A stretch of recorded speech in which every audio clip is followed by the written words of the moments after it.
Welcome back. This is activity number 28, Making Smart Moves. So we've been talking a lot about values and being the parent that you want to be, and this will give you a little structure to deciding what your next move might be. If your steps that you're taking, your goals, and the steps to reaching your goals are smart, that's the question we want you to ask yourself. What does SMART stand for? The S stands for specific, and these all overlap a little bit in some ways. Is your next step and your goal really specific? So if you say, I want to be a better parent, I have no idea what that means. It's not very specific. If you say, I want to go and talk to my teenager at 5 o'clock tomorrow night about this topic, that's pretty specific. So the S is for specific. The M is for meaningful. Is the step connected to your values? Is it about something that matters to you? I often find when I work with people individually that they will set goals that are actually things they're already doing and don't matter very much, and it's a great way to avoid anxiety. So this is a nice way to check in and make sure you're pushing yourself a little bit out of your comfort zone. Is your goal and your steps meaningful? Is it adaptive? Is it going to take you somewhere that matters?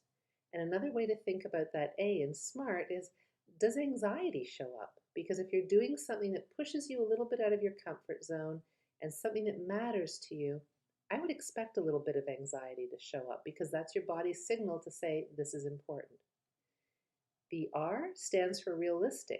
Given everything you know about your own circumstances, your time, your stress level, your resources, financially, emotionally, what other people are up to in their calendars and their resources, does your plan make sense? Is it realistic? If you want to try to talk to your teen at 8 o'clock at night, is that actually realistic? Do they have the mental capacity, the emotional capacity? Are they even home? And do you have the wherewithal to do it? So you really want to think about the reality and the realistic nature of your steps and when you're going to do them.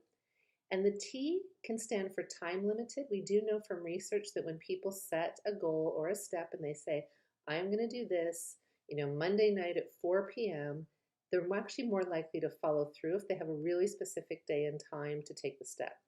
The other thing the T can stand for is trackable, and that's what we use in the book.